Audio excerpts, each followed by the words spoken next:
Yes very very very good morning everyone. चलो आ गए हैं कि मेरे प्यारे प्यारे सारे सारे बच्चे। गर्मा गर्म फ्रेश नया टॉपिक लेकर आया हूं आज, जिसका नाम है depreciation.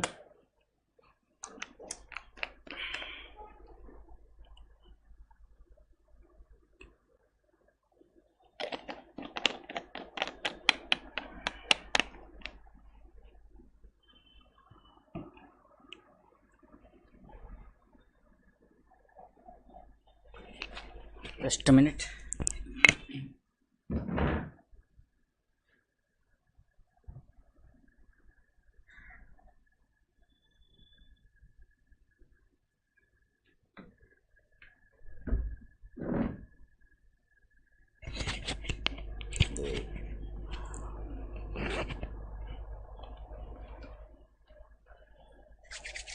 Yes,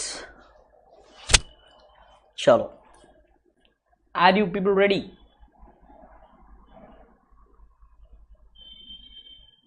are you people ready? बोलो जल्दी मुझे।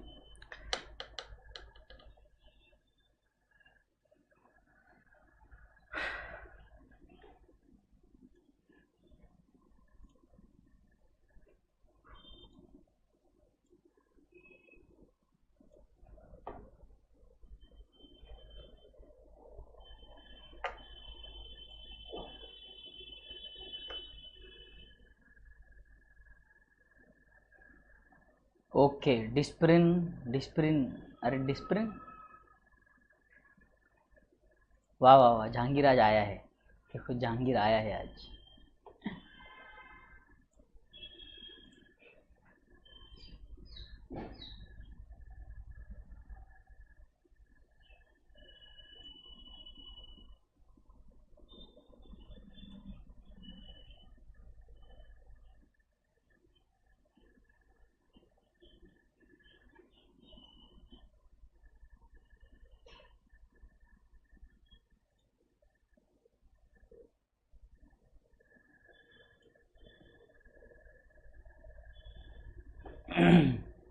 चलो,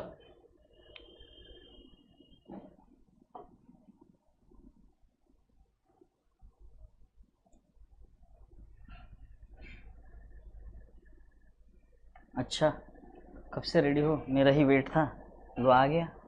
तुमने बुलाया और हम चले आए। क्या बोलते हो सोहन?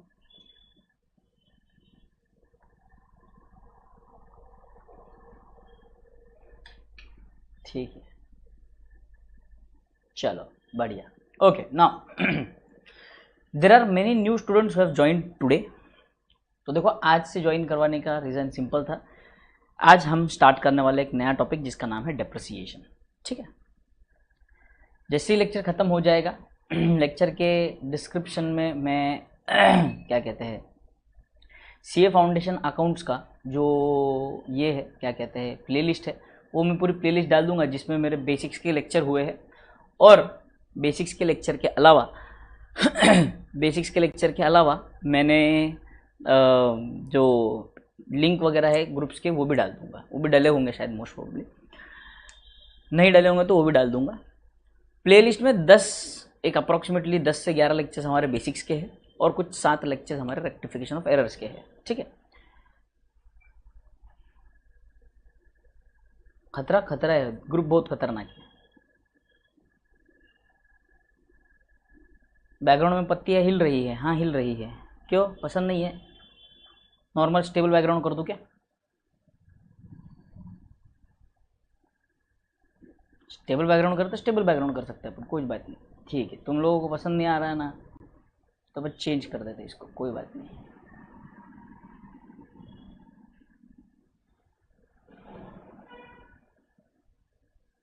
ये ठीक है क्या? ये ठीक है क्या, बोलो।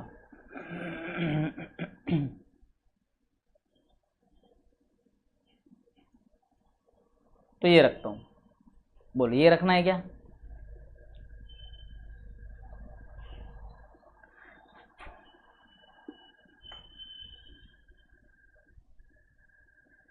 ये ठीक है, अपना ओरिजिनल वाला।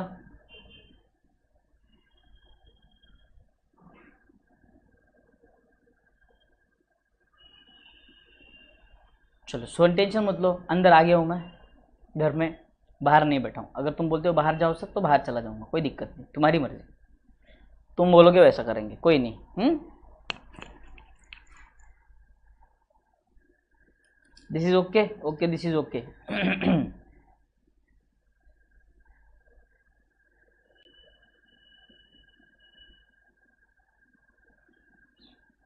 पहले वाला सही था। ये बढ़िया है वो बढ़िया है? जंगल या रूम, बोलो मुझे, जंगल या रूम?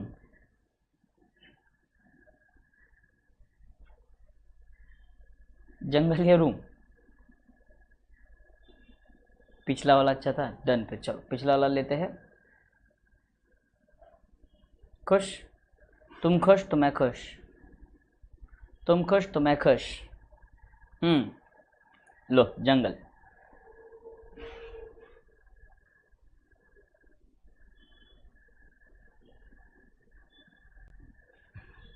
मेरी क्रश वाली नको।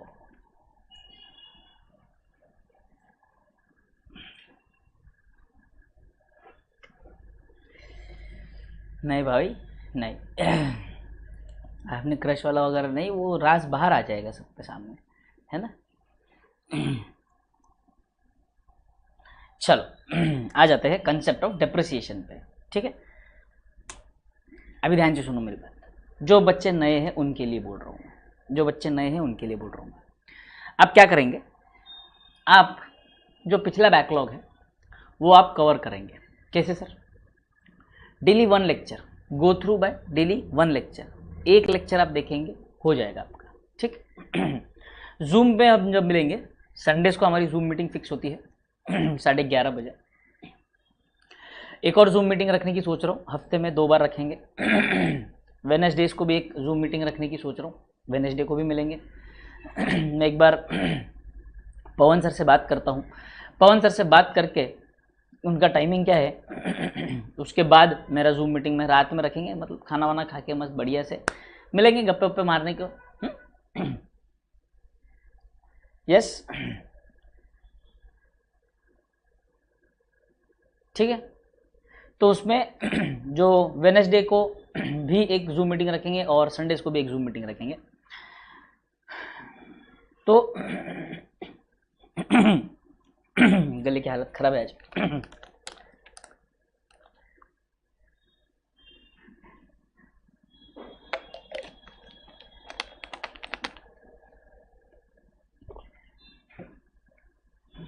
नाइन टू 10 होता है पवन सर का, ठीक है, कोई नहीं। 10:30 के आसपास मिलेंगे, फिर 10:30 के आसपास। स्टार बॉय आज जोश में है। ठीक है, चल okay. Again once again very very good morning everyone. तो जो बैकलॉग वाले बच्चे हैं, आप चिंता करने वाली बात नहीं है, हो जाएगा, कोई बहुत ज़्यादा बैकलॉग हुआ नहीं, एक ही चैप्टर का फर्क है, वो भी rectification of error basic chapter है।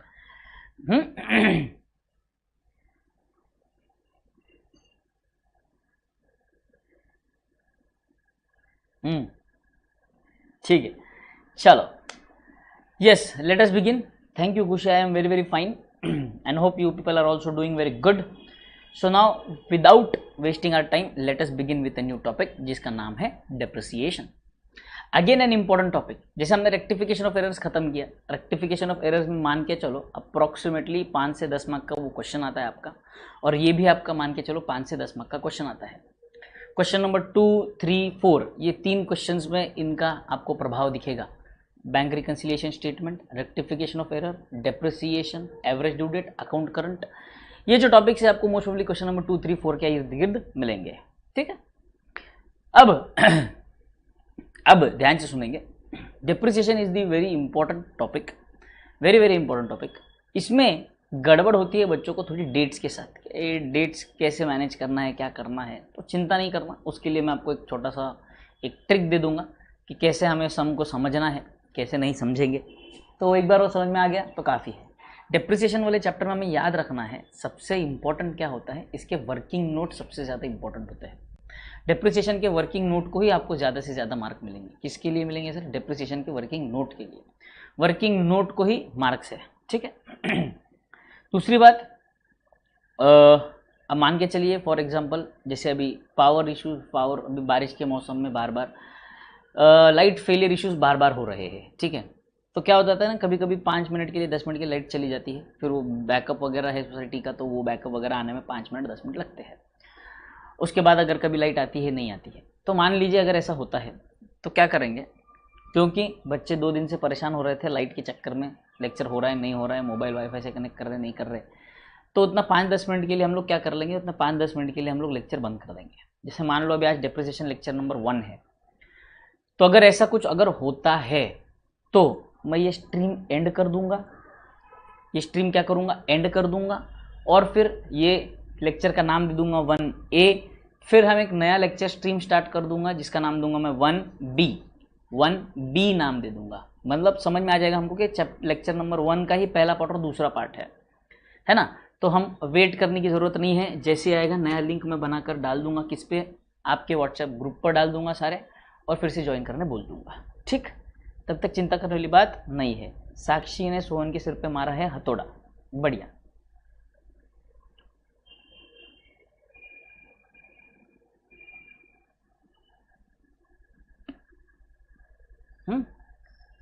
चलो लेट अस बिगिन।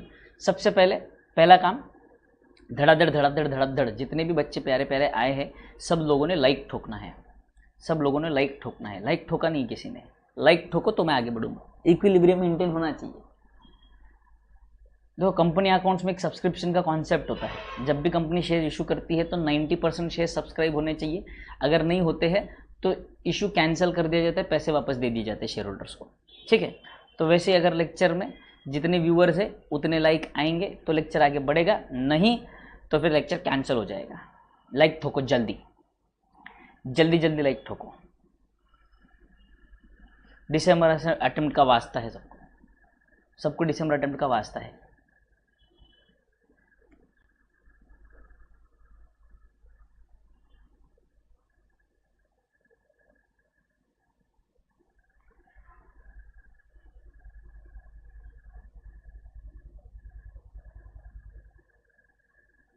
दबा के लाइक ठोक दिया है, इतना भी जोर से मत दबाना कि मोबाइल टूट जाए। Very good Ankit, thank you so much.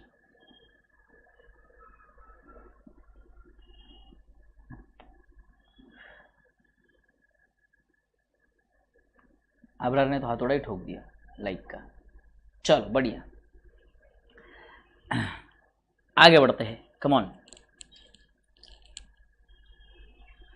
Concept का नाम है डेप्रिसिएशन। क्या नाम है? डेप्रिसिएशन। तो चलो सबसे पहले, जैसे मेरी आदत है हमेशा मैं पहले चैप्टर का नाम डिस्कस करूंगा, उसके बाद हम आगे कॉन्सेप्ट पर जाएंगे। सर डेप्रिसिएशन, ये जो चैप्टर है, सबसे पहले तो ये बताइए आप, ये नाम आया कहाँ से? बेटा ये जो डेप्रिसिएशन का मतलब होता है,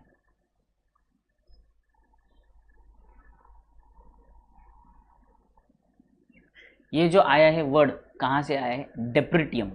कहाँ से वर्ड आया है ये? Depretium. Depretium again is a Latin word which stands for fall or reduction in value, fall or reduction in value।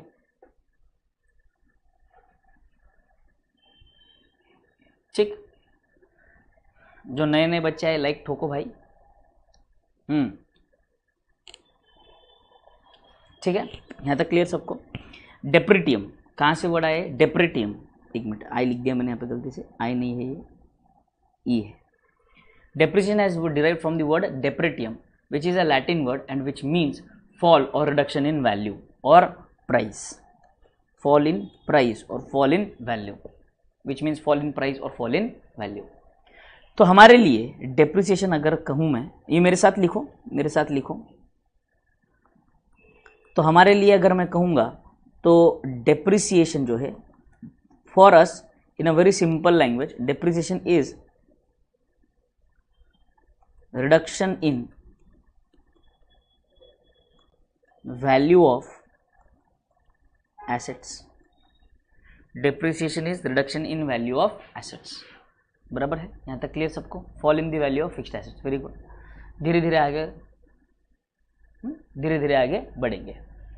क्या है, किस पे एप्लीकेबल है, टेंजिबल्स का क्या है, इनटेंजिबल्स क्या है, ये सारी चीजें बताऊंगा आपको। सही है मेरे को तब तक ध्यान से सुनेंगे। Reduction in value of asset, asset की वैल्यू कम होती है उसको हम कहते हैं डेप्रिसिएशन, उसको हम क्या कहते हैं? डेप्रिसिएशन। ठीक है, ध्यान से सुनो, एक एक कॉन्सेप्ट बुक में से ही क्लियर करता जाऊंगा। ठीक है, अब सर डेप्रिसिएशन का मतलब आपने बताया value in reduction in value of asset. तो सर ये एसेट क्या है? एसेट क्या है सर? ये एसेट क्या है? देखो बेटा, एसेट जो है this was defined in AS 10, जिसका नाम था accounting for fixed assets. Accounting for what? Fixed assets. बराबर। बट ये एसेट AS 10 को रिवाइज कर दिया गया, revised AS 10 called as PPE।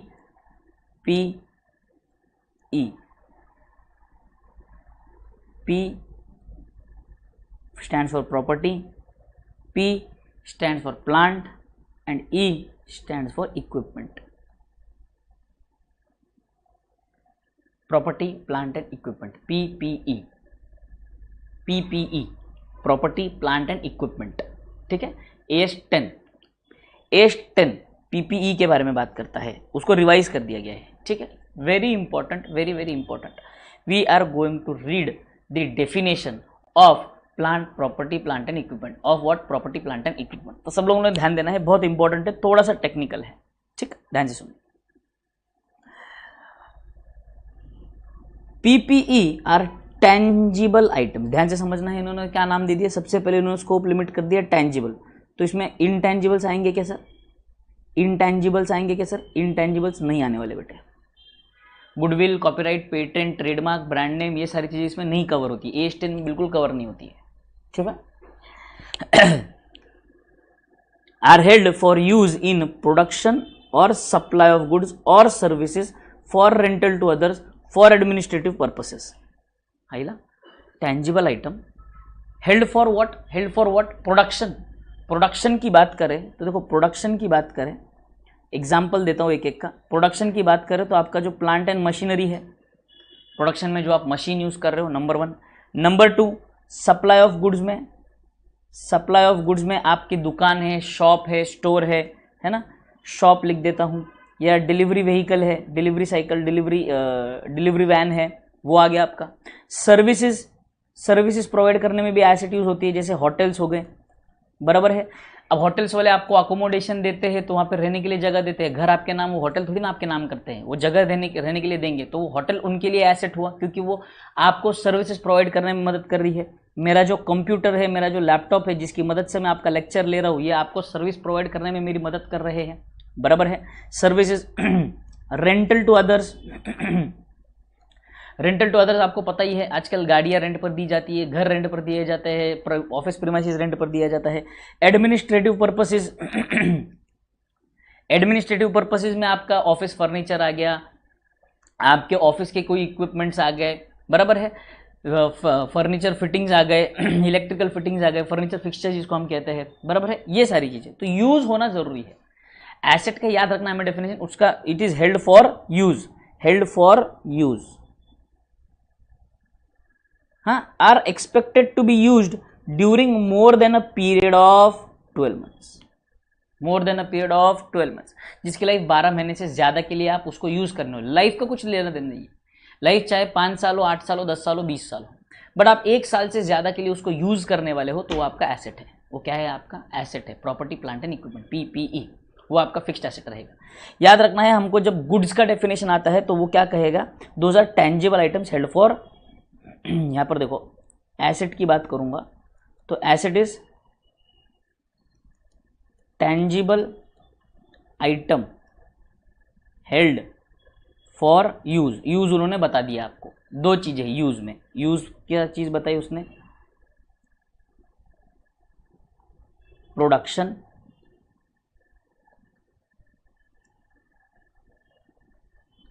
Supply, service,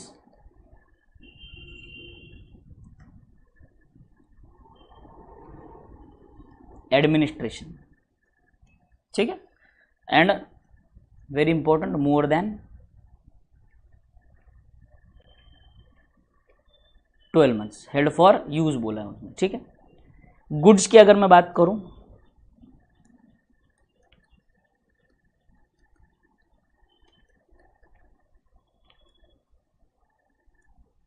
held for sale, तो जो भी चीज आपके बिजनेस में आपके साथ है, जो भी चीज आपके साथ आपके बिजनेस में है आपको इंटेंशन पता होना जरूरी है।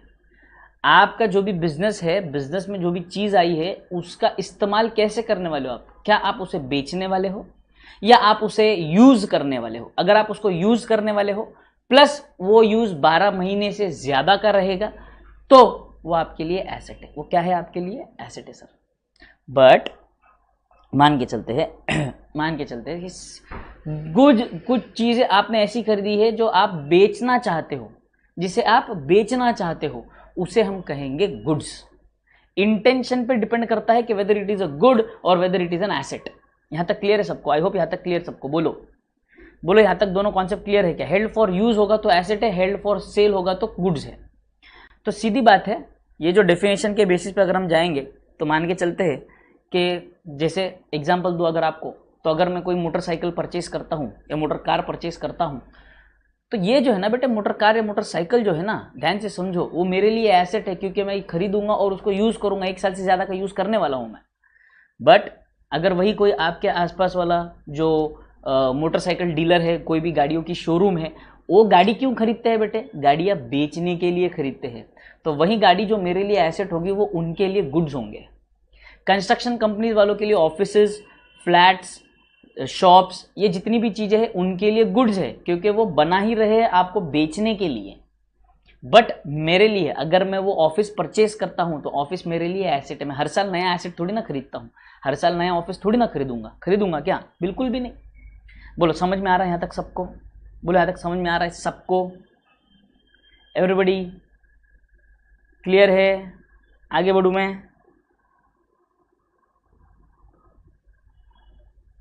चलो बढ़िया। अब देखो,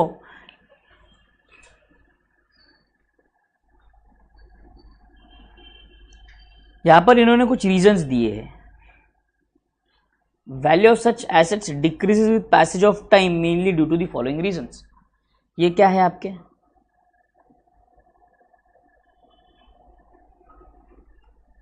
कॉजेज ऑफ डेप्रिसिएशन। क्या है ये? Causes of depreciation.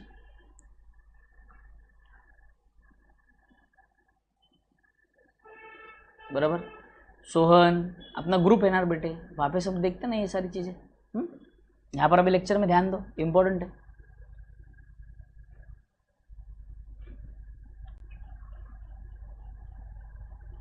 Where and tear due to its use in business. Wear and tear मतलब जब भी कोई आप एसेट यूज करते हो, जब भी कोई एसेट यूज करते हो तो उसको यूज करेंगे तो वो खराब होगी ना, जंग लगेगा, खराब होगा, पुराना होगा, उसको हम कहते हैं wear and tear due to use of the asset. Efflux of time is nothing but passage of time. Efflux of time is nothing but passage of time. जैसे जैसे समय बीतता है एसेट पुराना होता है, उसकी वैल्यू कम होती है।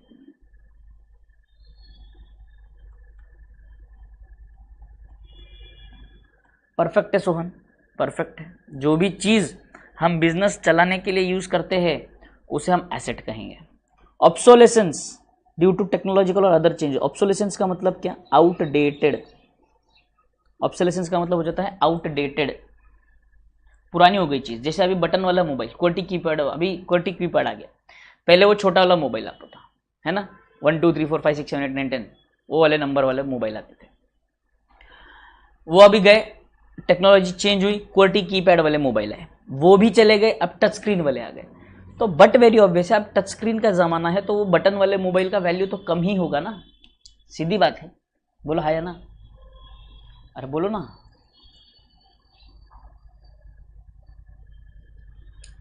Yes, decrease in market value, market value गिर चुकी है उसकी, मार्केट वैल्यू उसकी गिर चुकी है, वो पुराना हो गया है एसेट और वो मार्केट वैल्यू उसकी गिर चुकी है, वो एसेट के वो किसी काम का नहीं है, तो उसका भी वैल्यू हम क्या करेंगे, राइट ऑफ कर देंगे। And depletion mainly in case of mines and other natural reserves, जिसको हम बेसिकली कहते हैं वेस्टिंग एसेट्स। आगे इसके ऊपर डिटेल में चर्चा करेंगे, चिंता मत करो, इसके ऊपर आगे हम डिटेल में चर्चा करने वाले हैं।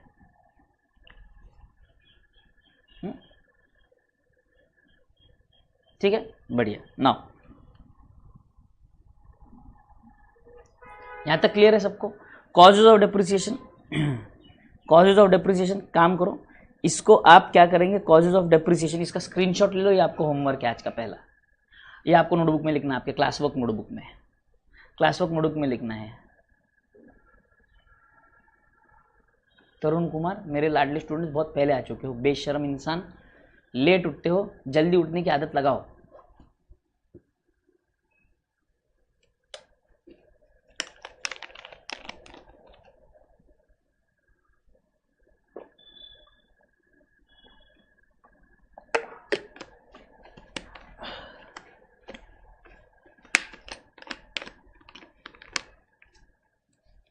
Second point, efflux of time का मतलब होता है पैसेज ऑफ टाइम बेटे, इफ्लक्स ऑफ टाइम का मतलब होता है पैसेज ऑफ टाइम, जैसे जैसे समय बीतता है, जैसे जैसे समय बीतता है वैसे वैसे, जैसे जैसे समय बीतेगा वैसे वैसे एसेट पुराना होता है, इसीलिए। क्लियर? बोलो क्लियर है यहां तक सबको? बढ़िया। नाउ बहुत अच्छी बात है तरुण, अगर आपको ये चैप्टर आता है तो। इफ्लक्स का मतलब पैसेज है ना बेटे, ये देखो एरो करके लिखा है मैंने यहाँ पे, इफ्लक्स का मतलब पैसेज, पास होना, समय का बीतना।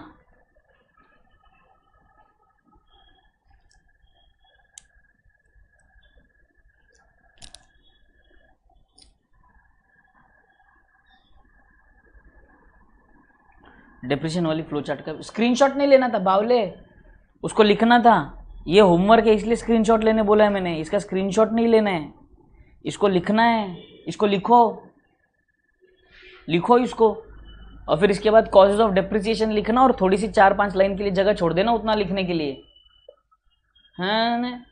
इसका भी स्क्रीनशॉट लेगा बेशरम।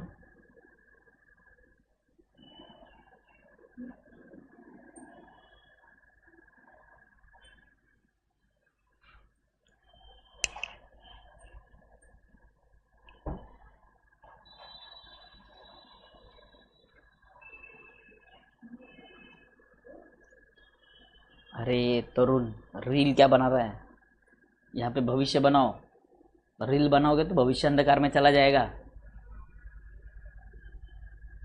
रील लाइफ से उठो, रियल लाइफ में आओ।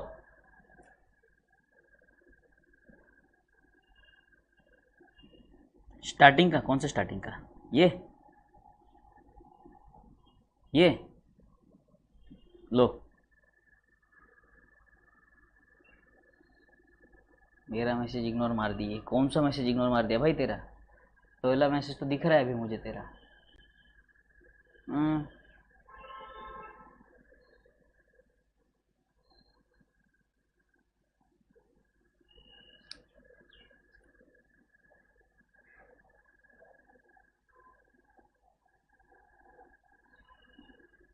अरे इतना ही है ना, और ऊपर वाला कौन सा? यही पोर्शन है ऊपर का,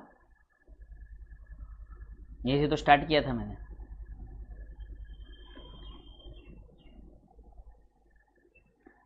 आ जाओ,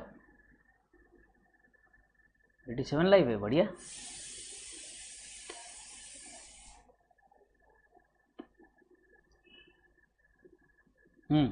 ठीक है, चलो बढ़िया। Now come back, coming to another thing, very important discussion, we are coming to a very important discussion.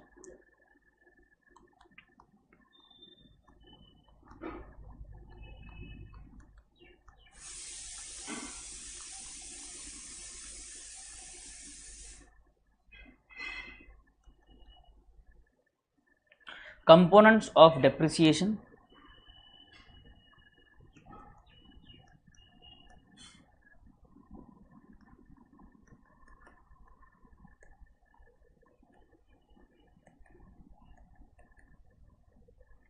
Oblique factors affecting depreciation. थोड़े टाइम में आ जाएगा कूपन, चिंता मत करो फिर दोस्त।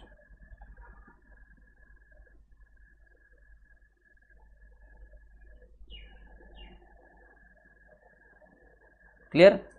Components of depreciation, factors affecting depreciation. Basically there are 3 factors.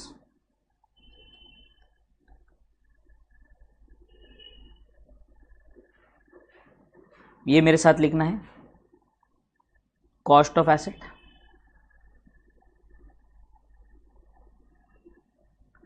Estimated useful life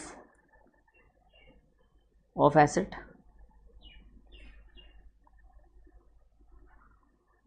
estimated scrap value, या स्क्रैप वैल्यू के बजाय थोड़ा टेक्निकल जाते हैं,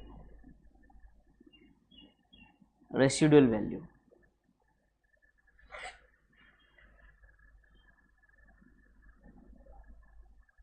क्लियर यहां तक? Components of depreciation, factors affecting depreciation, cost of asset, estimated useful life of asset and estimated residual value. यहां तक क्लियर है सबको? बोलो यहां तक क्लियर है सबको? अब कॉस्ट ऑफ एसेट, ये हर तीनों चीजें हम डिटेल में डिस्कस करने वाले हैं, ठीक है? Cost of asset, estimated useful life of asset and estimated residual value, ठीक है? इसका रिलेशन डेप्रिसिएशन के साथ समझो। कॉस्ट का रिलेशन है directly related to depreciation. Cost is directly related to depreciation. जितना ज्यादा कॉस्ट होगा उतना ज्यादा डेप्रिसिएशन होगा, जितना ज्यादा कॉस्ट होगा उतना ज्यादा डेप्रिसिएशन होगा। Life is inversely related to depreciation. I hope ये मैथ्स की भाषा है, आपको समझ में आती है। ये रिलेशन फंक्शन जो दिखाता है, बराबर है, direct relation and inverse relation. तो ध्यान से सुनो, cost is directly related to depreciation, life of asset, depreciation life जितना बड़ा होगा, जितना ज्यादा लाइफ होगा उतना डेप्रिसिएशन हर साल कम लगेगा। एस्टिमेटेड रेसिडुअल वैल्यू की बात करूं तो एस्टिमेटेड रेसिडुअल वैल्यू का रिलेशन जो है ये भी इनवर्स है टू डेप्रिसिएशन। ये लिखने का काम करो, आगे समझाऊंगा एग्जाम्पल के साथ कैसे।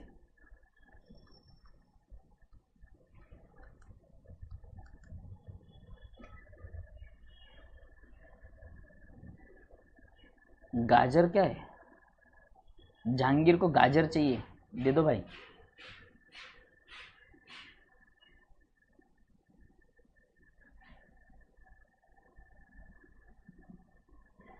बोलो ये लिखा सबने?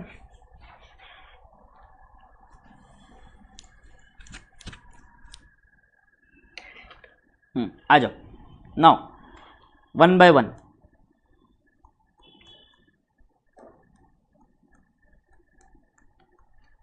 कॉस्ट ऑफ एसेट देखो, पहले एक बार मैं आपको नोट्स में से गो थ्रू करवाता हूं और फिर बाद में सारी चीजें मैं आपको समझाता हूं।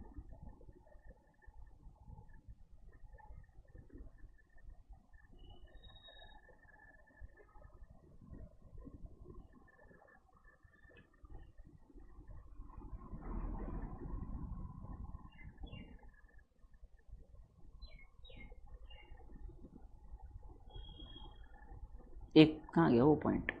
हाँ ये रहा। देखो, cost of property plant and equipment comprise of purchase price including non refundable import duties, purchase taxes after deducting trade discounts and rebates. Any cost directly attributable to bring asset to the location and condition necessary to it capable of operating in the manner intended by the enterprise. Initial estimate of the cost of dismantling, removing the item or restoring the site on which an asset is located. ठीक है, ये तीन चीजों को detail में चर्चा करेंगे। इसके पहले एक बेसिक चर्चा, ठीक, बेसिक चर्चा ध्यान से समझो। कॉस्ट की मैं बात कर रहा हूं, किसकी बात कर रहा हूं सर? कॉस्ट की। Cost of asset,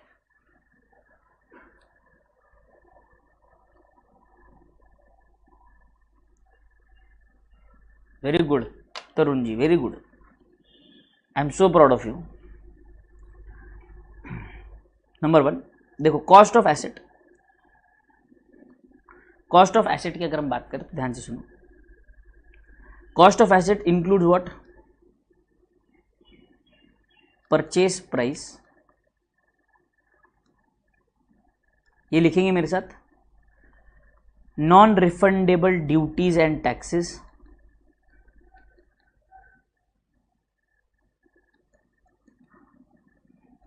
direct costs for making asset ready to, direct costs for making asset ready to use.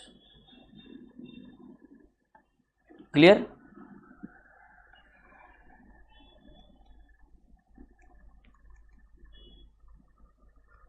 Cost of dismantling and restoration cost, cost of dismantling and restoration cost. ध्यान से सुनो, purchase price, non refundable duties and taxes, direct cost for making asset ready to use, cost of dismantling, restoration cost. ठीक है, non refundable duties and taxes और ये दोनों पे चर्चा मैं अलग से करूंगा, बताता हूं। अभी आ जाओ मेरे साथ, सुनो।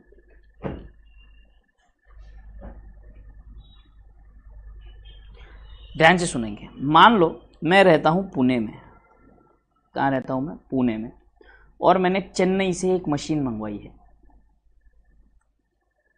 चेन्नई से क्या करी है मैंने? एक मशीन मंगवाई है। मोहम्मद जहांगीर, मुझे पता है आपको बहुत सारी चीज़ें नॉलेज है, अब थोड़ा संयम रखो बेटा, सब बताता हूँ मैं। चेन्नई से मैंने एक मशीन मंगवाई। मशीन का जो प्राइस है बेटे, मशीन का जो प्राइस है बेटे वो 1 लाख रुपए है। कितने की मशीन है? 1 लाख रुपए की मशीन है चेन्नई से। अब चेन्नई से मशीन परचेस करूँगा तो वो उड़ते हुए तो नहीं आएगा, तो मैंने चेन्नई में शाहरुख खान रहते थे तो उनको फ़ोन लगाया, मेरे दोस्त थे शाहरुख खान चेन्नई में। तुम जो सोच रहे हो वो शाहरुख खान नहीं, वो अलग है, ये अलग है, ये चेन्नई वाले शाहरुख खान है। इनको फ़ोन लगाया मैं, बोला भाई शाहरुख मशीन भिजवा दो। उन्होंने कहा ठीक है, 1 लाख रुपए की मशीन है, मैंने कर देता हूँ पेमेंट, भिजवा दो आप। उसके बाद शाहरुख ने कहा कि यार कैसे भिजवाऊँ, गाड़ी का पैसा लगेगा, टेम्पो का। अच्छा कितना लगेगा, ट्रक का पैसा कितना लगेगा? बोला सर 10,000 रुपये लगेगा सर। ठीक है, ट्रांसपोर्टेशन कॉस्ट 10,000 रुपये लग गए ट्रांसपोर्टेशन के पैसे, 10,000 लग गए ट्रांसपोर्टेशन। ठीक है, फिर जब वो मशीन आई, मशीन मैंने देखा इतनी बड़ी मशीन थी। अपनी फैक्ट्री बिल्डिंग में अगर वो लगा था, फैक्ट्री बिल्डिंग में लगा के अगर मैं चालू कर देता तो बड़ी मशीन थी, तो बड़ी मशीन आवाज़ बहुत करती थी, वाइब्रेट बहुत होती थी, तो ज़ोर ज़ोर से वाइब्रेट हो जाती। तो अगर उसको सपोर्ट ना होता तो वो मशीन पूरी बिल्डिंग गिरा देती मेरी। वो मशीन क्या करती, मेरी पूरी बिल्डिंग गिरा देती। क्लियर? तो मैंने क्या किया, उसके लिए एक प्लेटफॉर्म बनाया। उसके लिए क्या किया मैंने,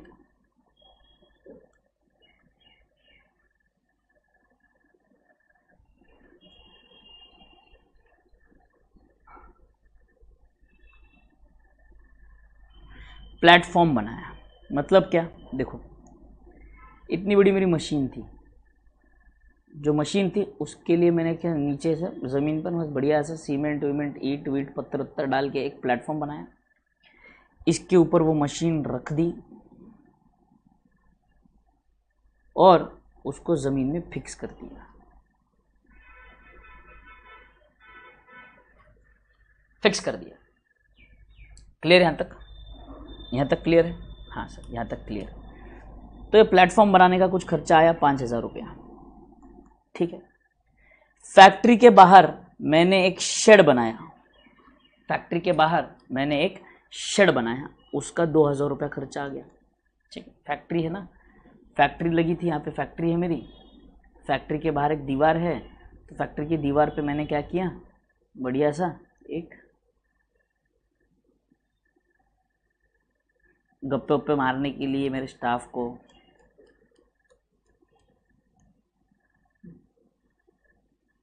बढ़िया सा ऐसा आरामदायक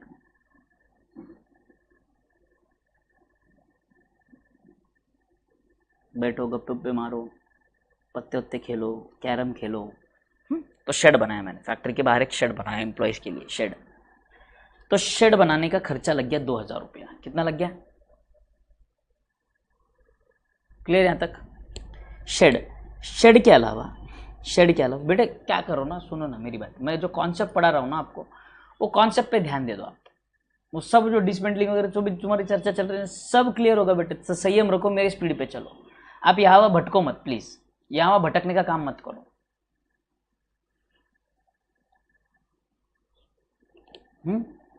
शेड 2000 रुपये।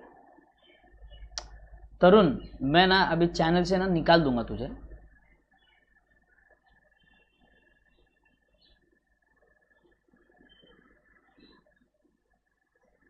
कुछ तो अपना फालतू टॉपिक कॉन्सेप्ट यहाँ पर मत लेके आऊँ। शेड बना दिया। शेड बनाने के बाद जब वो मशीन आई, मशीन में मैंने देखा, हमको तो मालूम था कि मैंने तो सिर्फ 3 कलर की वायर देखी थी, एक लाल कलर की, एक हरे कलर की, एक काले कलर की वायर देखी थी। अब यहाँ पर देख रहा हूँ मशीन में इतने सारे वायर निकले हुए हैं, सतरंगी अतरंगी नहीं उतने कलर के वायर है। मैंने फिर शाहरुख को फोन लगा, बोला भाई शाहरुख, हाँ इतने सारे वायर है भाई, मुझे लगा एक प्लग होगा, दीवार में लगाऊंगा, बटन ऑन करूंगा, मशीन चालू हो जाएगी। ये तो क्या क्या क्या क्या क्या क्या क्या चीजें है भाई, इतने सारे वायर मैं कैसे करूंगा? उसने कहा तेजस भाई चिंता मत करो, सुनो मेरा एक गंदा है, वो आएगा, वो मशीन इंस्टॉल करके जाएगा, वो मशीन इंस्टॉल करके जाएगा। तो उसका टेक्नीशियन बंदा आया, उसने क्या किया, मशीन इंस्टॉल कर दी। तो इंस्टॉलेशन का उसने पैसा ले लिया 5000 रुपया। ठीक है, अब हुई मेरी मशीन चालू। तो ये वायर उसने कहीं कहीं तो जोड़ दिए, 2-3 वायर निकल के मेरे कंप्यूटर को जोड़े उसने।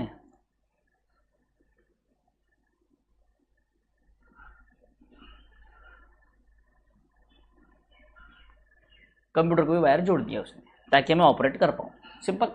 जोड़ दिया उसने, जोड़ दिया सर। अब मेरा सवाल ये है आपसे कि what is the cost of machine?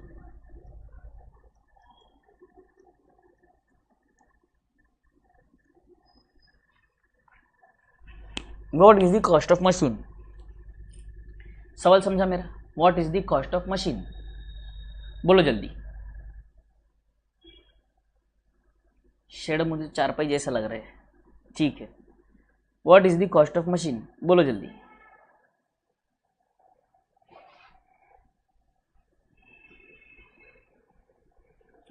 Answer चाहिए। Star boy comes with 1,20,000, 1,23,000, 1,20,000, 1 lakh. वाह, तरुण कुमार का तो कहना था कि मुझे ये चैप्टर आता है और गलत जवाब दे दिया। वाह वाह वाह वाह, बेसिक क्वेश्चन में ही गलती, बहुत बढ़िया।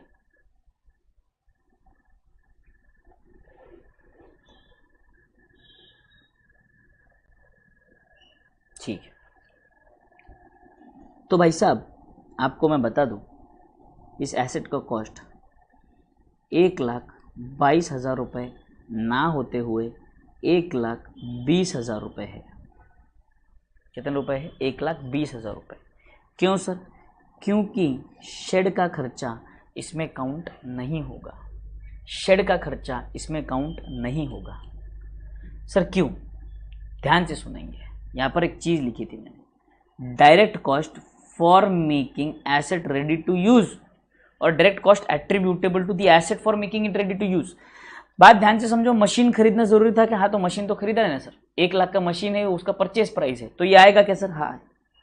पर जब तक मशीन चेन्नई से पुणे नहीं आएगी, क्या तब तक मैं यूज कर पाऊंगा मशीन को? बिल्कुल नहीं। तो ट्रांसपोर्टेशन का खर्चा भी आएगा सर। प्लेटफॉर्म का खर्चा बनाना जरूरी था क्या सर? हाँ सर, वो तो जरूरी था, उसके बगैर मशीन चलेगी कैसे? यूज ही नहीं कर पाऊंगा मशीन को, तो वो भी जरूरी था। इंस्टॉलेशन करना, जब तक इंस्टॉल नहीं होगी मशीन कैसे यूज करूंगा मैं? बट फैक्ट्री शेड का खर्चा, फैक्ट्री के बाहर शेड लग रहा है, उस फैक्ट्री शेड का खर्चा मेरे मशीन के साथ क्या संबंध है? वो फैक्ट्री शेड नहीं भी बनाऊं तो मशीन तो चलेगी ना भाई साहब। फैक्ट्री शेड का कोई लेना देना है क्या? हाँ, उसके साथ रिलेवेंट नहीं है। It is not directly attributable to the cost.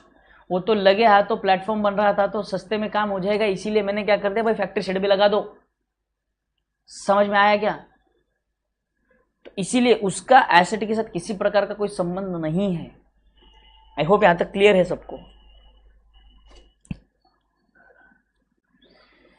I hope यहां तक क्लियर है सबको। द कॉस्ट ऑफ एसेट, तो cost of asset includes what, purchase price plus, हम बोलते हैं कि परचेज प्राइस प्लस इंस्टॉलेशन, नहीं, इंस्टॉलेशन नहीं बोलना है।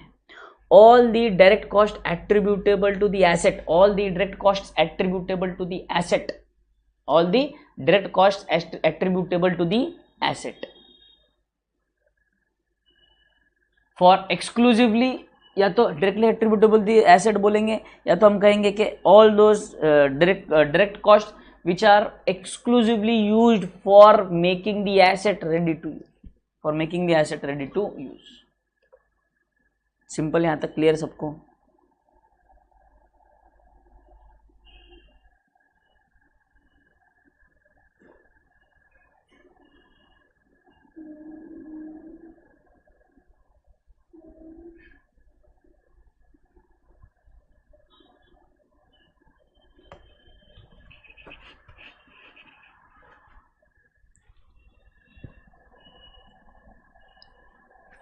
Shade is use for machine, अगर वो देखो, shed is use for machine का मतलब क्या होता है? एक तो पहली बात तो कोई मशीन अपनी गार्डन में लगाता नहीं है शेड ठोक के, हैं। बट अगर मान के चलो आपके लिए भी मैं एक एग्जांपल बना देता हूं। मैं एक क्या कहते हैं, सीमेंट के ईंट बनाता हूं। आपको पता है सीमेंट की ईंट बनती है आजकल। ईंट जो है ना, ऐसे सीमेंट की, पहले वाली जो लाल कलर की ईंट आती थी वैसी नहीं, सीमेंट की ईंट आती है। उसका एक मशीन आता है, वो एक्चुअली ओपन ग्राउंड में ही रखा जाता है। तो वो मशीन काम करने के लिए अगर आप फैक्ट्री का शेड लगा रहे हो, उसका शेड, एक्सक्यूज मी, वो लगाने के लिए, वो मशीन को प्रोटेक्शन के लिए, बारिश से धूप से प्रोटेक्शन के लिए अगर आप शेड लगा रहे हो, तो yes, this shed will be added to the cost of that machine. Yes, because it is important to protect the machine, वो जरूरी है, वरना धूप में, बारिश में आपकी मशीन खराब हो जाएगी। बोलो यहां तक क्लियर है सबको? आई होप यहां तक क्लियर है सबको। ये वाला पॉइंट क्लियर सर, ये वाला point clear sir. Sir 2 point बचे, non refundable taxes and cost of dismantling and restoration of asset. ध्यान से सुनेंगे अभी। कॉस्ट ऑफ डिसमेंटलिंग और रिस्टोरेशन ऑफ एसेट्स जो है, ये बहुत रेयर केसेस में आती है, कुछ एक्सट्रीम केसेस में आते हैं। जैसे मान लो सरकार ने किसी को कोल माइनिंग का, गोल्ड माइनिंग का, आयरन ओर माइनिंग का, क्वारीज वगैरह जो होती है ना, स्टोन क्वारीज, ये क्वारीज जो जिसको हम खदान कहते हैं, खदान माइंस, वो चलाने के लिए दिया है। सरकार कहती है कि यहाँ से जितना कोयला हो सकता है उतना एक्सट्रैक्ट कर लो। कितना साल लगेगा एक्सट्रैक्ट करने के लिए? तो बताता है अंदाजन 15 साल लगेंगे। ठीक है, 15 साल बाद जब आप ये ज़मीन यूज़ करके पूरा कोल एक्सट्रैक्ट करोगे, एक्सट्रैक्ट करने के बाद, बात ध्यान से समझो मेरी, खुदाई काम करेंगे, अगर खुदाई का जितना काम करते जाएंगे ज़मीन वो इसी नीचे नीचे धंसती जाएगी, बराबर है। तो सरकार कहती है कि भाई साहब, एक बार आप सारा कोल यहाँ से एक्सट्रैक्ट कर लेते हो, एक बार अगर आप सारा कोल एक्सट्रैक्ट कर लेते हो, उसके बाद इस ज़मीन को फिर से रिस्टोर करके देना पड़ेगा, नॉर्मल करके देना पड़ेगा, इस ज़मीन को नॉर्मल करके देना पड़ेगा। बोलो यहाँ तक समझ में आया सबको? ये रिस्टोरेशन का खर्चा है।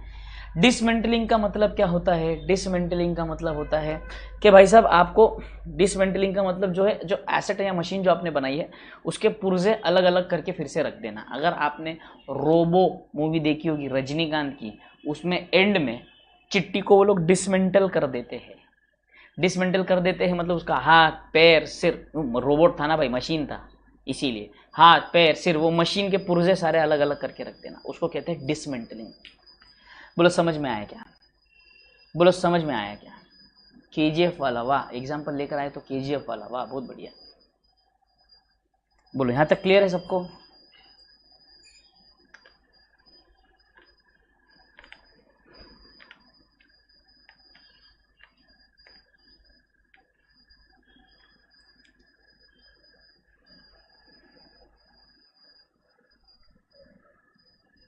वेरी गुड, समझ में आ गया है? बहुत अच्छी बात है, बहुत अच्छी बात है। अब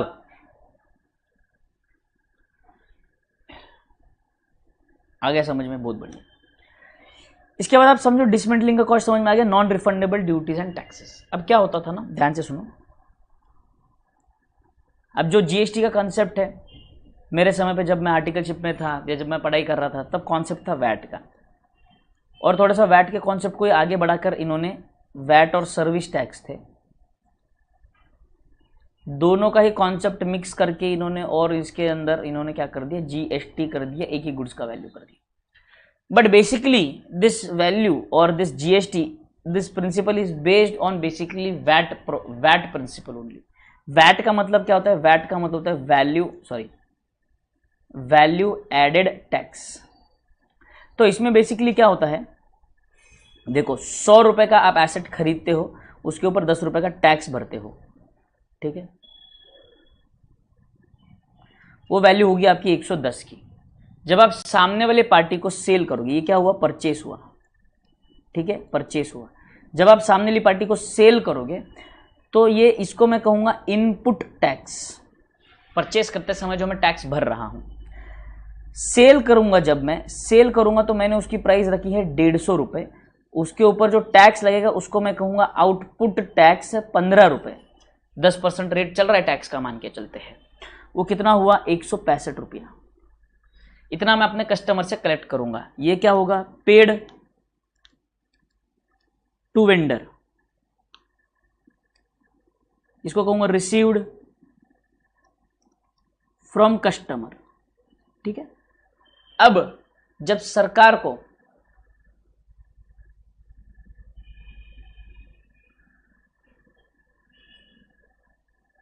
ठीक है, अब ध्यान से सुनो, वो सब मुझे करना ही नहीं चर्चा, बहुत से बच्चे यहाँ पे पढ़ना चाहते हैं, ईमानदारी से पढ़ रहे हैं बिना कोई फालतू बात किए, तो मैं उस पर ध्यान दे रहा हूँ, उन पे ध्यान दे रहा हूँ, सीधी बात है।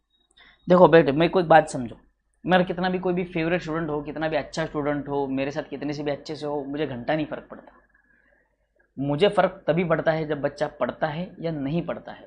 पढ़ाई वो कर रहा है तो मेरे लिए वो बच्चा अच्छा है, पढ़ाई नहीं कर रहा है तो तुम भले कितनी भी अच्छे से क्यों ना हो, मेरे साथ मेरे बर्थडे पे केक कटिंग करने के लिए आते हैं, स्टोरी डालते हैं, मुझे कुछ लेना देना नहीं है बेटे। अगर आप पढ़ाई करते हो तो आप मेरे फेवरेट बच्चे हो, it is that simple.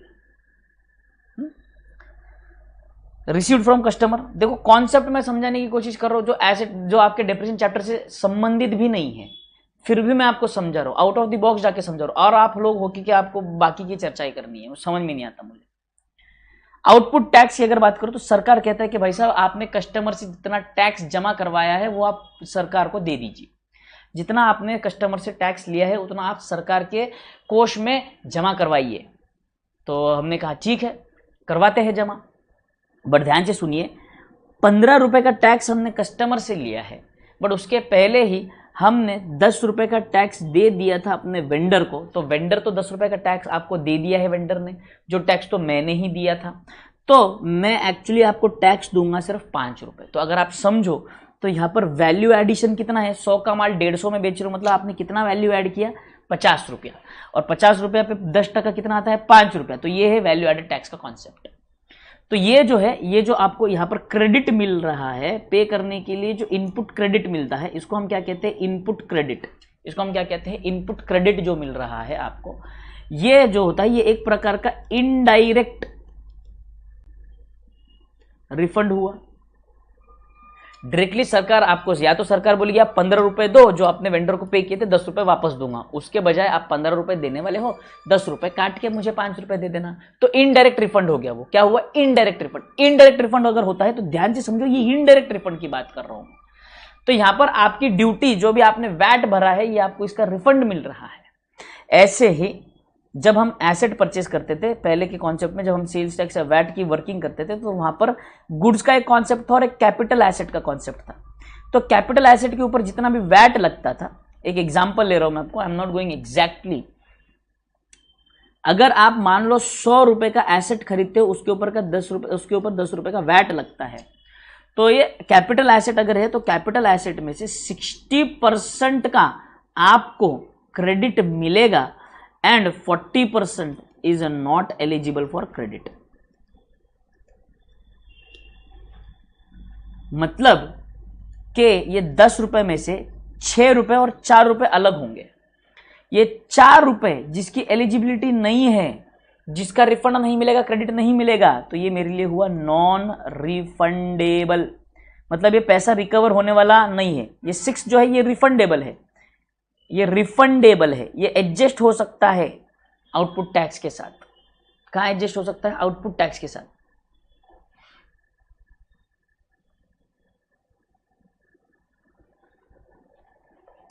Clear है यहां तक सबको? एक्स्ट्रा कलेक्शन कर सकते हैं मतलब, अरे बेटे कैसी बात करते हो जहांगीर, आप दुकान डालोगे तो समाज सेवा करने के लिए डालोगे क्या? प्रॉफिट नहीं कमाओगे क्या?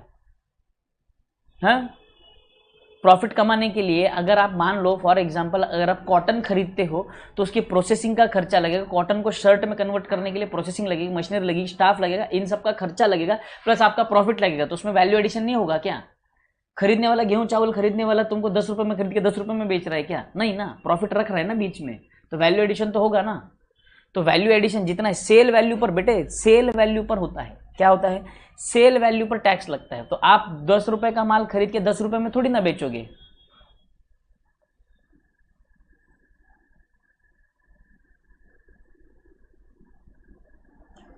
बोलो यहां तक क्लियर है सबको? तो ये जो वैट है ये नॉन रिफंडेबल वैट है, तो इसीलिए ये कॉस्ट एसेट के कॉस्ट में ऐड होगा और ये जो है ये डिडक्ट कर दिया जाएगा, नॉट कॉस्ट ऑफ एसेट।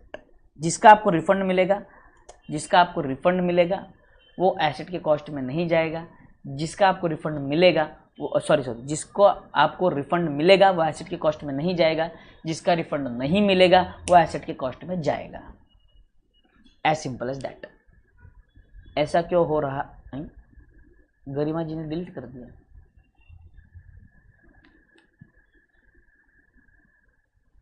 बोलो यहां तक क्लियर है सबको? बोलो यहां तक क्लियर है सबको?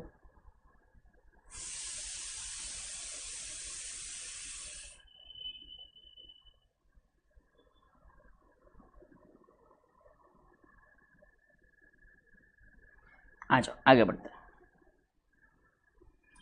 वेरी गुड, ये दोनों चीजें भी कॉन्सेप्ट क्लियर हो गया आपकी। कॉस्ट का कॉन्सेप्ट क्लियर हो गया है आपका, एंड आई होप आप लोगों ने कॉस्ट ऑफ एसेट लिख लिया था और ये मेरा चेन्नई वाला मशीन का भी एग्जांपल लिख लिया। चेन्नई वाला मशीन भी लिख लिया था, सब लिखा।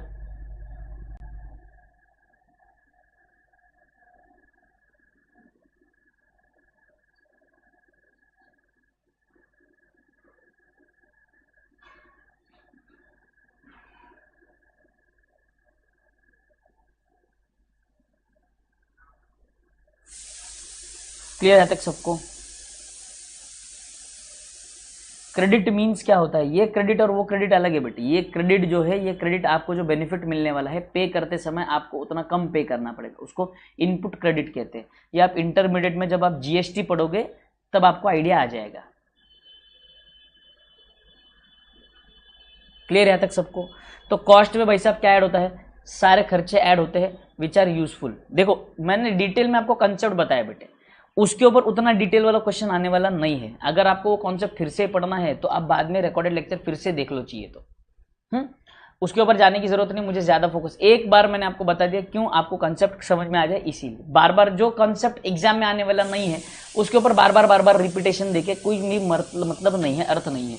रिकॉर्डेड लेक्चर है, अवेलेबल है, आपको कभी जब चाहिए तब आप देख सकते हो। कोई भी दिक्कत है कि इसमें नहीं है सर, तो आप बाद में देख सकते हो। तो सिर्फ सिंपल है सार, अगर मैं आपको बताऊं पूरे कॉन्सेप्ट का तो सिंपल इतना ही सार है कि कॉस्ट ऑफ एसेट में आपका परचेस प्राइस आता है, direct attributable expenses which are exclusively made on the asset for making it ready to use, directly attributable costs exclusively made on the asset for making it ready to use, ये खर्चा। उसके बाद non refundable duties and the cost of dismantling.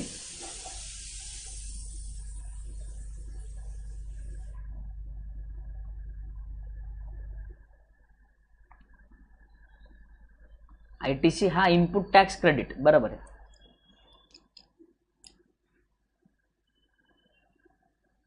चलो done. ये जितना भी concept मैंने आपको बताया है ये आपको एग्जाम में पूछेंगे क्या? नहीं सर, ये एग्जाम में पूछने वाले नहीं है, ये अपने सिर्फ कॉन्सेप्चुअल क्लैरिटी के लिए था और कुछ भी नहीं। आगे बढ़ता हूं, ये हो गया कॉस्ट का कॉन्सेप्ट। अब आओ समझते हैं what is estimated useful life of asset. Estimated useful life of asset का मतलब क्या?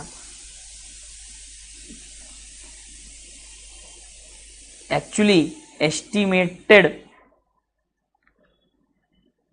Economic useful life of asset.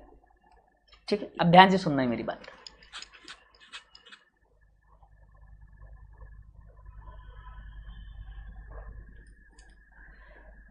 Backlog कैसे क्लियर करना है? बैकलॉग देखो बेटे, समय हमारे पास बहुत है, दिसंबर में एग्जाम है।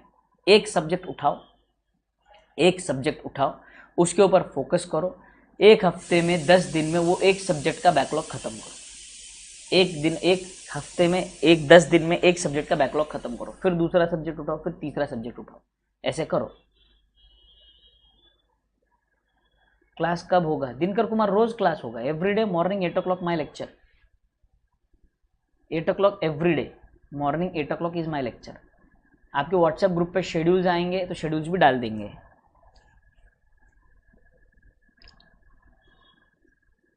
ठीक है,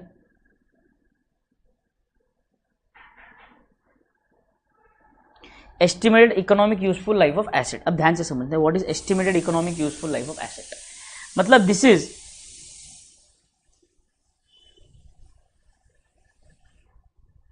how many years the asset is expected to give the benefits। कितने सालों तक ये एसेट हमारे साथ चलेगा। तो देखो भाई साहब, अगर आप एक बात गौर करेंगे तो मैंने लिखा है कॉस्ट, मैंने लिखा है estimated life and estimated scrap value. यहां पे दोनों में एस्टिमेटेड ये शब्द आया है। अब देखो एस्टिमेटेड इकोनॉमिक यूजफुल लाइफ का मतलब क्या है? ये चेंज हो सकता है क्या? मतलब सर हाँ चेंज हो सकता है ना, क्यों नहीं हो सकता?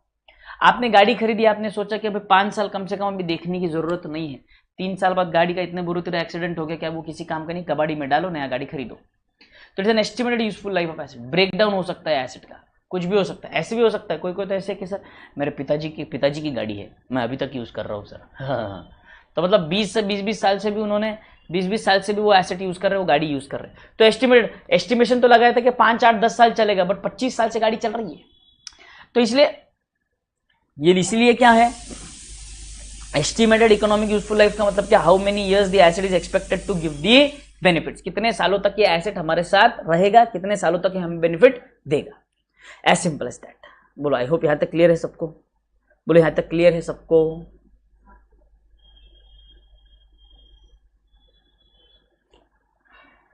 यहां तक क्लियर सबको? Estimated economic useful life of asset, how many years the asset is expected to give the benefits. तो एक्चुअल लाइफ कैन वेरी, इसीलिए एस्टिमेटेड यूजफुल लाइफ। आगे हम लोग ये कॉन्सेप्ट पढ़ने वाले हैं चेंजेस इन डेप्रिसिएशन। उसके पीछे का मेन कारण लाइफ और स्क्रैप वैल्यू, यही दो चीजें हैं।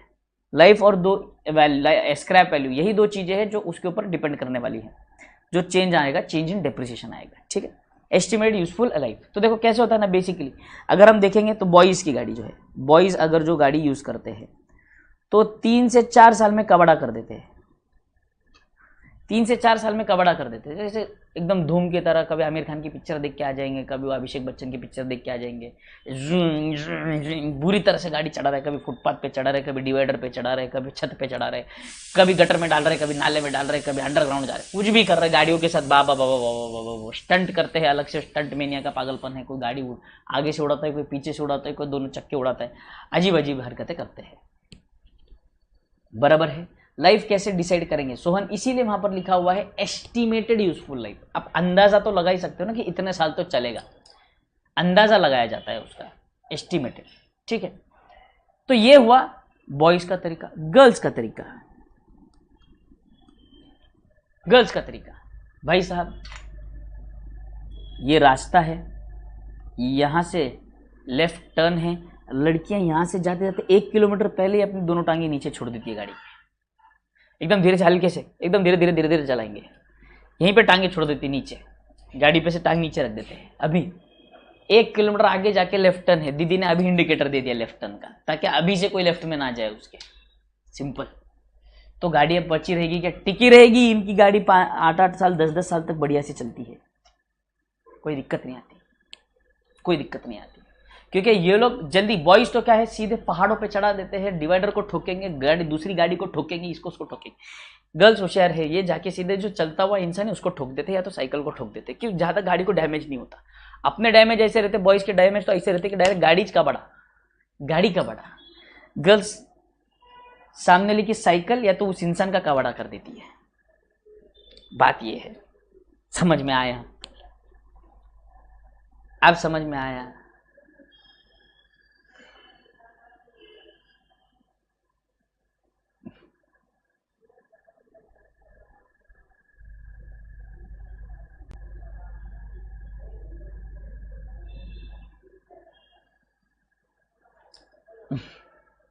अच्छा, डिसिप्लिन लड़की है भाई। बेटे आप लड़की हो, आपने नाम हेडेक रखना चाहिए।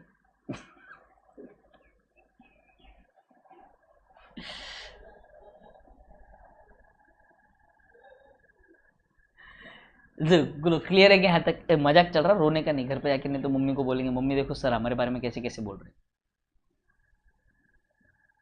क्लियर है यहाँ तक सबको? बढ़िया। तो देखो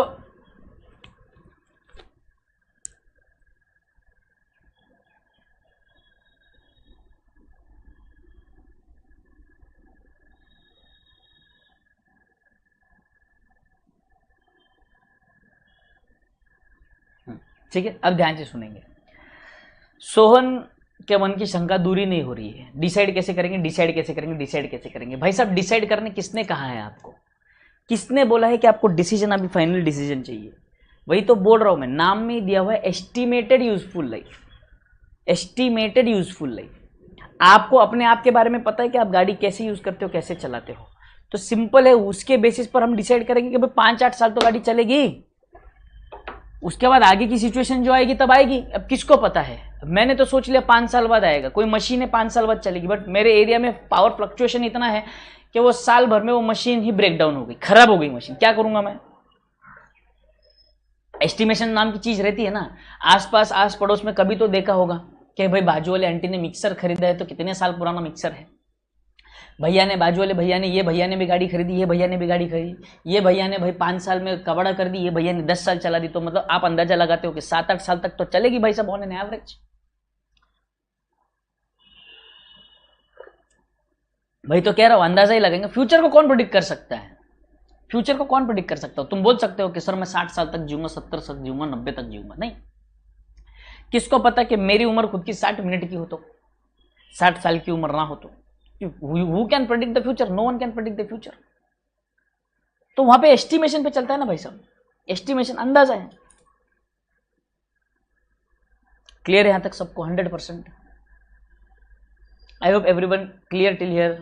तो this was estimated useful life of asset. अब बात ध्यान से समझो, जो मैं रिलेशन समझाने की कोशिश कर रहा हूं आपको। Cost of asset is 1 lakh, ठीक है, एंड लाइफ इज 5 years, तो depreciation per annum will B how much? 1 lakh divided by 5, 1 lakh divided by 5, 1 lakh divided by 5, is it 20,000 per annum? 20,000 per annum? Yes sir, 20,000 per annum. अब मान के चलते हैं अगर life of asset is 10 years, then depreciation per annum will be 10,000 per annum, जो मैंने आपको starting में बताया था। Life of asset is inversely related to asset, cost of asset और depreciation, sorry, life of asset is inversely related to the depreciation. तो अगर life ज्यादा होगी तो हर साल का डेप्रिसिएशन कम होगा, लाइफ कम होगी तो एवरी ईयर डेप्रिसिएशन ज्यादा होगा। बोलो यहां तक क्लियर सबको? यहां तक क्लियर है सबको? Again very good. Now last concept, last factor, again estimated residual estimated residual value.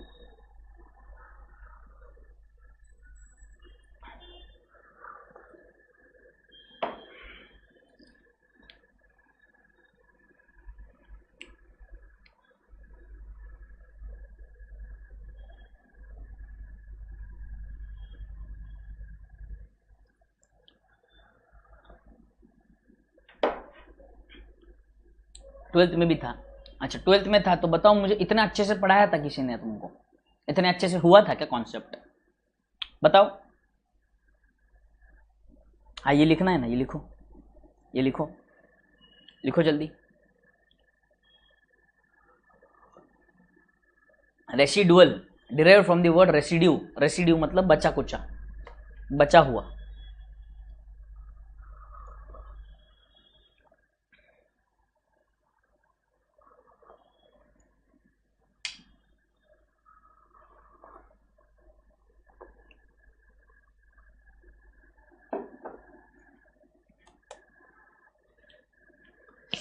I'll be back in a moment. There's an urgent call to attend.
Yes, I am back.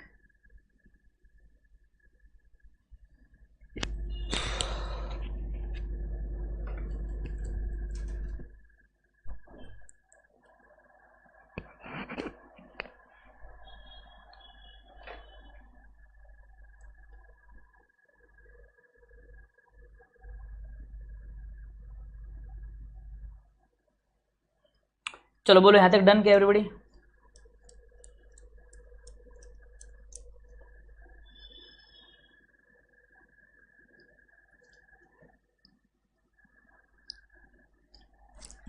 देखो एक 9 like pending है, अगर किसी ने like नहीं किया होगा तो लाइक ठोक दो, 100 पार हो जाएंगे। अरे नहीं रे बाबा, बॉयज़ गर्ल्स वाला क्यों लिखना है? वो सिर्फ समझाने के लिए था, वो एग्जाम्पल है, तुमको दिमाग में बैठ जाए, छप जाए, याद रहेगा, ऐसी चीज़ें याद रहती तुमको, इसीलिए वो लिखने की ज़रूरत नहीं है।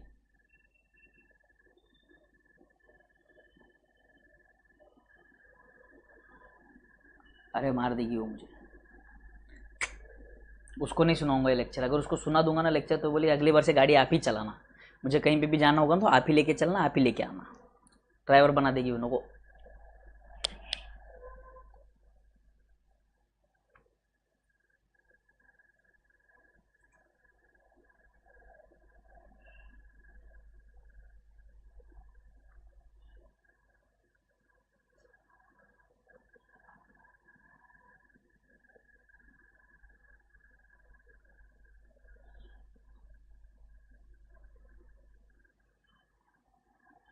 देखो ये छोटे छोटे जो चुटकुले हैं जो मैं बताता हूँ आपको, तो इसकी वजह से क्या है ना कि सिर्फ कॉन्सेप्ट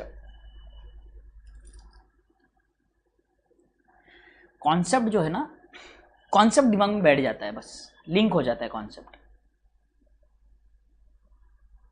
चलो आगे बढ़ते हैं। अगला कॉन्सेप्ट आ रहा है अपन estimated residual value. Estimated residual value also called as scrap value. Scrap value क्या कहा मैंने?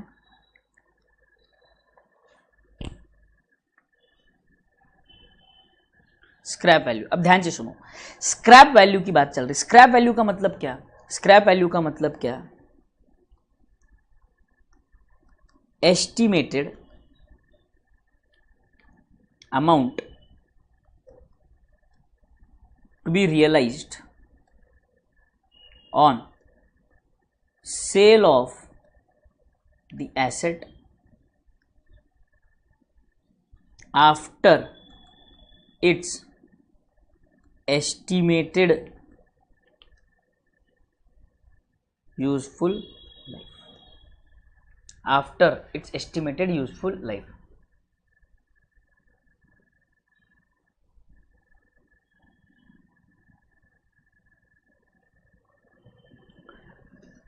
Estimated amount to be realized on sale of asset after its estimated useful life. तो अगेन ये स्क्रैप वैल्यू है, मतलब आप एसेट अगर बेचोगे तो आपको पैसा कितना आएगा। अगेन फिर से ये अंदाजा लगाने वाली बात है कि 5 साल बाद गाड़ी ये बेच देंगे 1 लाख की तो 10,000 20,000 मिलेंगे। ऐसा जरूरी नहीं है कि जितना आप एस्टिमेट करो उतना ही मिले, कम भी मिल सकता है, ज्यादा भी मिल सकता है। कम भी मिल सकता है और ज्यादा भी मिल सकता है। तो ध्यान से समझो स्क्रैप वैल्यू। अब मान के चलते हैं cost 1 lakh, life 10 years, estimated residual value 10,000। तो आपका डेप्रिसिएशन पर एनम बनेगा कितना? 1 लाख में से 10,000 आप माइनस करोगे डिवाइडेड बाय 10 years। क्या किया मैंने? 1 लाख माइनस 10,000 यानी कि 90,000 डिवाइडेड बाय 10 करूंगा तो 9,000 पर एनम आएगा। और वही चीज अगर मान लो एस्टिमेटेड रेसिडुअल वैल्यू में अगर कर देता हूं 20,000 तो डेप्रिसिएशन पर एनम कितना हो जाएगा भाई साहब? 8,000। तो रेसिडुअल वैल्यू बढ़ रहा है, डेप्रिसिएशन कम हो रहा है। Again an inverse relation. Clear? यहां तक क्लियर? यहां तक क्लियर है? तो जब हम ये 3 फैक्टर्स को मिला देते हैं तो हमें एक फॉर्मूला मिलता है। क्या? Depreciation is equal to cost of asset minus estimated residual value upon estimated useful life of asset. Clear यहां तक? Cost of asset minus estimated residual value upon estimated useful life of asset. 100% clear? ये concept clear है सबको? बोलो मुझे फटाफट, तो हम आगे बढ़ते हैं।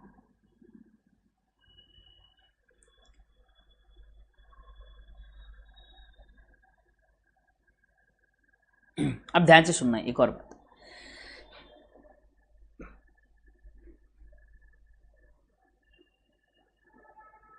रेसिडुअल वैल्यू और एस्टिमेट लाइफ प्री डिसाइड होता है ना? हाँ हाँ, प्री डिसाइड। जब आप एसेट खरीदते हो तभी आप अंदाजा लगा लेते हो ना। जब आप एसेट खरीदोगे तभी आप अंदाजा लगाओगे कि कितने साल तक यूज करने वाले हो अप्रोक्सीमेटली।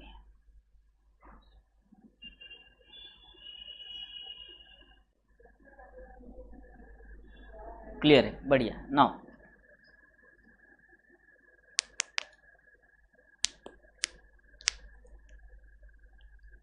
हाँ, ये लिख लो, ये लिख लो, ये लिख लो।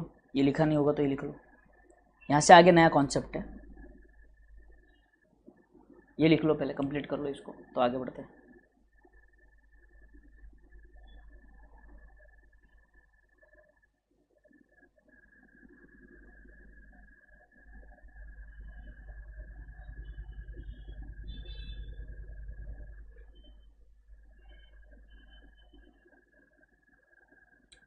लिख लिया सबने? आ जाओ। अब ये जो फॉर्मूला है ये क्यों है ये समझते हैं। सबसे पहले भाई साहब हम लोग क्या करते हैं ना कि भाई जितना एसेट है, मान लो for example if we are using 1 lakh, cost of asset is 1 lakh and life is 5 years, example 1 lakh and life is 5 years, what we do is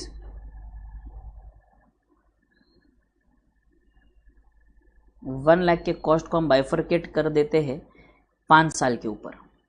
मैंने क्या किया,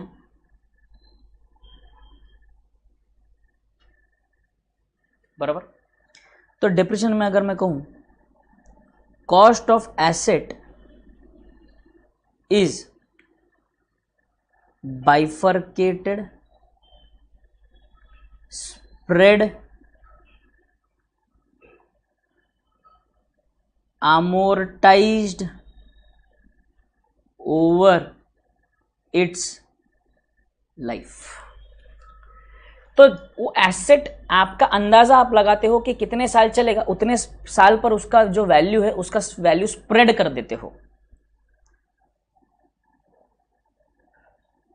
This is due to matching concept. ठीक है, matching concept बोलता है कि आपको आपके पीरियड को रिकॉग्नाइज करना है और उस पीरियड में आपको आपका कॉस्ट रिकॉग्नाइज करना है। जितना आपका खर्चा होगा उसी पीरियड में रिकॉर्ड होगा, जो आपकी इनकम होगी जिस पीरियड का इनकम होगा उसी पीरियड में रिकॉर्ड होगा, और उन एक्सपेंसेस को और इनकम्स को आपको मैच करना है। पहले एक्सपेंसेस अपने पीरियड के साथ मैच होंगे, इनकम अपने पीरियड के साथ मैच होंगे, और उस पीरियड के जो रिस्पेक्टिव एक्सपेंसेस और इनकम से वो आपस में मैच होंगे। ये है मैचिंग कॉन्सेप्ट। तो सीधी बात है, तो मैचिंग कॉन्सेप्ट के हिसाब से जितना इस पीरियड का खर्चा है उतना रिकॉर्ड करो। ये पहले साल का खर्चा, ये दूसरे साल का खर्चा, ये तीसरे साल का खर्चा, ये चौथे साल का, और ये 5वें साल का खर्चा है। ये है मैचिंग कॉन्सेप्ट।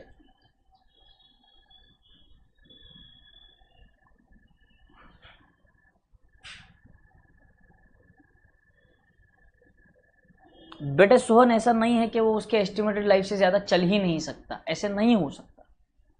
संयम रखो, इन सब चीज़ों पे आप ज़्यादा डिस्कशन मत करो। आगे जब हम एक और कॉन्सेप्ट पढ़ेंगे जिसका नाम है चेंजेस इन डेप्रिसिएशन, तब मैं आपको ये कॉन्सेप्ट क्लियर कर दूंगा, चिंता मत करो, आपको समझ में आ जाएगा। आपके मन में सवाल उठ रहे होंगे, सर हमने तो सोचा 5 साल, बट 5 साल बाद भी ये मशीन चल रही है, फिर क्या करेंगे सर? संयम रखो, मैं बताऊँगा, अभी संयम रखो।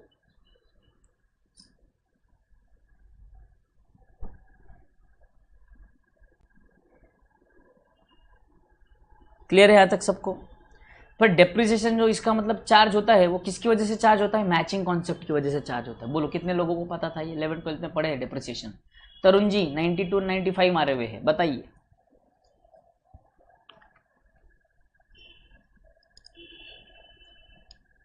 बताइए बताइए, जल्दी बताइए।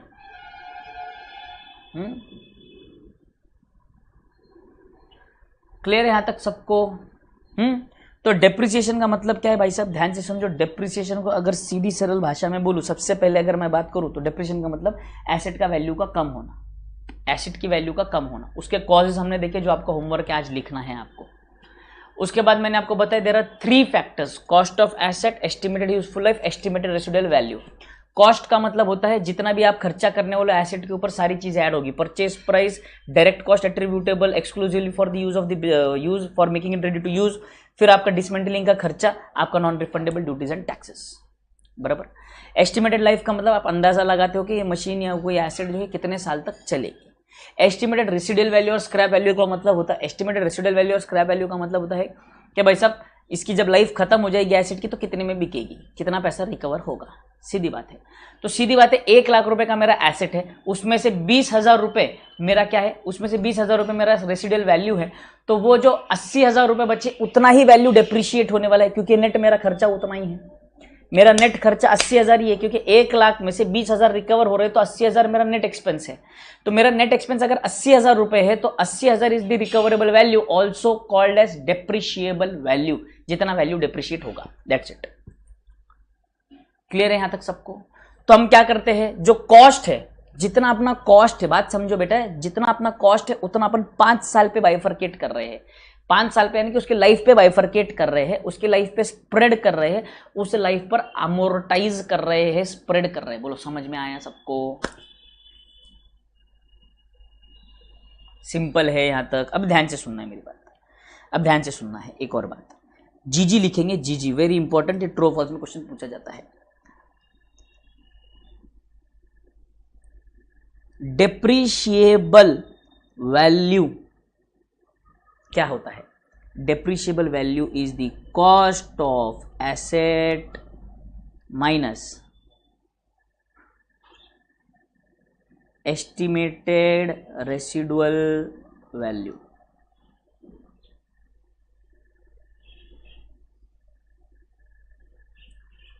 लिखो इसे।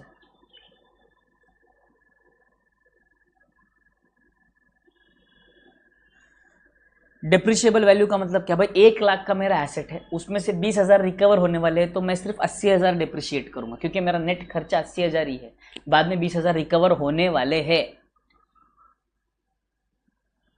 क्लियर है यहां तक? जीजी, जीजी इज गुरु जी का ज्ञान।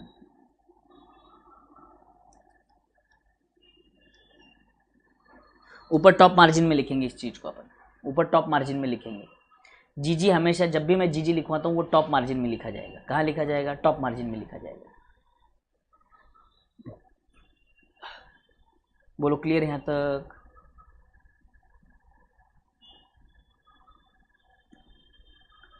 Anybody, any doubt?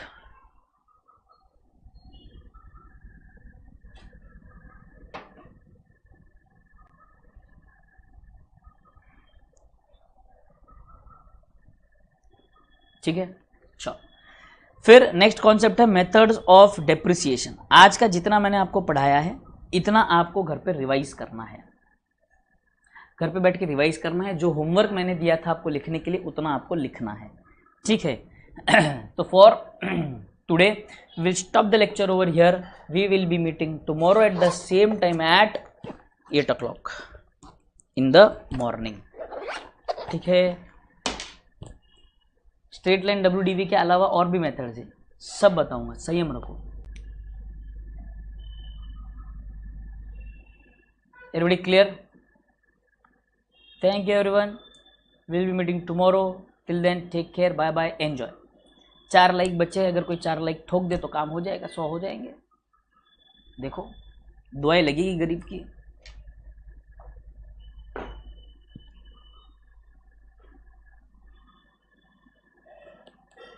Yes,